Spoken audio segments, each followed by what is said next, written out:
జై శ్రీరామ్. సనాతన ధర్మంకి స్వాగతం. కార్తీక మాసం అంటే శివుని మాసం. శివుడికి ఎంతో ప్రీతికరము. ఈ మాసంలో శివాభిషేకం చేసిన, శివనామ స్మరణం చేసిన స్వామివారికి ఎంతో ఇష్టం అన్నమాట.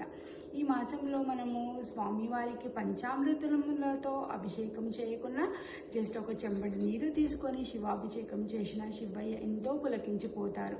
సో అప్పుడు మనం ఆ అభిషేకం చేసే సమయంలో లింగాష్టకం పఠిస్తే కూడా ఇంకా చాలా మంచిదనమాట.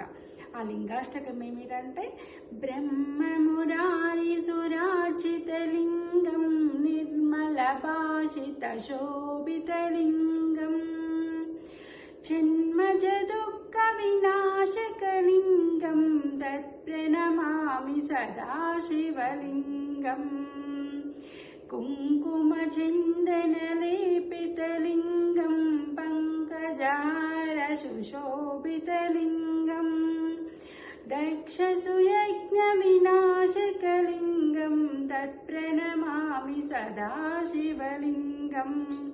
ఇలా లింగాష్టకం చదువుకుంటూ మనం శివాభిషేకం చేయడం ద్వారా మనకు శివుని కృప మన పైన ఎల్లప్పుడూ కూడా ఉంటుంది.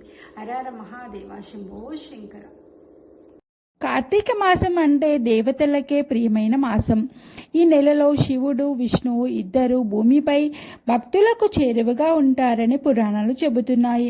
ఈ మాసంలో చేసిన చిన్న పూజ కూడా కోటి పుణ్యఫలాలను ఇస్తుంది.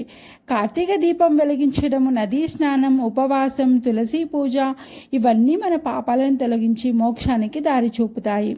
శివుడు అంటే సర్వశక్తిమంతుడు, బోలాశంకరుడు. భక్తుల పిలుపు వింటే వెంటనే ప్రసన్నమయ్యే దేవుడు. కార్తీక మాసంలో శివునికి పూజ చేస్తే పాపాలు తొలగిపోతాయి, ఆరోగ్యం మెరుగవుతుంది, కష్టాలు దూరం అవుతాయి. ఇంకా శివుడు అభిషేక ప్రియుడు అని ఎందుకంటారో మీకు తెలుసా? అభిషేకం అంటే పవిత్ర ద్రవ్యాలతో శివలింగంపై స్నానం చేయించడము. కార్తీక మాసంలో శివునికి అభిషేకం చేయడం వెనుక గొప్ప ఒకప్పుడు ఒక పేద భక్తుడు ఉండేవాడు. ఆయనకు పెద్దగా సంపద లేదు, కానీ శివుడిపై అపారమైన భక్తి ఉంది. కార్తీక మాసం వచ్చినప్పుడు ప్రతిరోజు దగ్గరలోని చెరువు దగ్గర నుంచి నీళ్లు తీసుకొని వచ్చి శివలింగానికి అభిషేకం చేసేవాడు. ఒకరోజు చాలా అలసిపోయి, శివయ్య, నేను నీకు పెద్దగా ఏమీ ఇవ్వలేను, ఈ నీళ్లు మాత్రమే అని చెప్పాడు. ఆ రాత్రి అతనికి స్వప్నంలో శివుడు దర్శనమిచ్చి, నీ భక్తి నాకు ఎంతో ప్రియమైనది, నీ జీవితంలో ఇక కష్టాలు ఉండవు అని ఆశీర్వదించాడు. కొన్ని రోజులకే అతని జీవితం పూర్తిగా మారిపోయింది. ఈ కథ మనకు చెప్పేది ఏమిటంటే, శివుడికి కావలసింది మనం సంపద కాదు, మన భక్తి కావాలి అన్నమాట. కాబట్టి ఈ కార్తీక మాసంలో ఒక చిన్న అభిషేకం చేయండి, ఒక దీపం వెలిగించండి, ఒకసారి ఓం నమః శివాయ అని చెప్పేసి జపం చేయండి.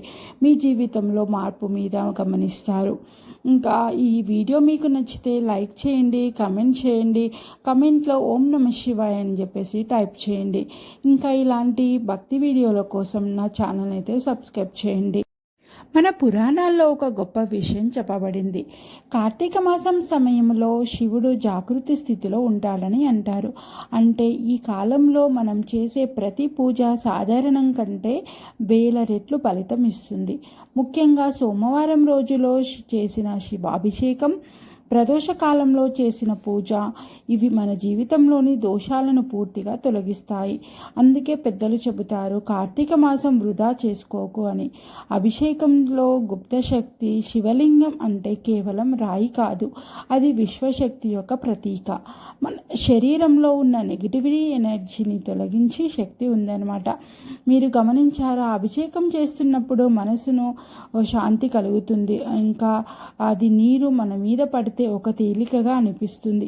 ఇది శాస్త్రీయంగానూ ఆధ్యాత్మికంగానూ నిజమే. అభిషేకం అంటే మనలోని అహంకారాన్ని కరిగించడం. ఇది జీవితంలో ఎన్ని కష్టాలు వచ్చినా ఒకసారి శివుని నమ్మండి, ఒక దీపం వెలిగించండి, ఒక బిల్వదళం సమర్పించండి, ఒకసారి ఓం నమః శివాయ అనండి. మీ జీవితంలో మార్పు ఖచ్చితంగా వస్తుంది. ఈ కార్తీక మాసం మీ జీవితానికి కొత్త ప్రారంభం కావచ్చు. ఈ వీడియోని మీ కుటుంబంలోని అందరికీ షేర్ చేయండి. ప్రతి ఒక్కరికి జ్ఞానం చేరేలా చేయండి. హర మహాదేవ, శంభో శంకర. ఓం నమః శివాయ. ఇంకా ఈ కార్తీక మాసం మిస్ అయితే జీవితాంతం పశ్చాత్తాపం. శివుడి ఆశీర్వాదం పొందాలంటే ఇప్పుడే ప్రారంభించండి. ఓం నమ శివాయ అని కామెంట్ చేయండి.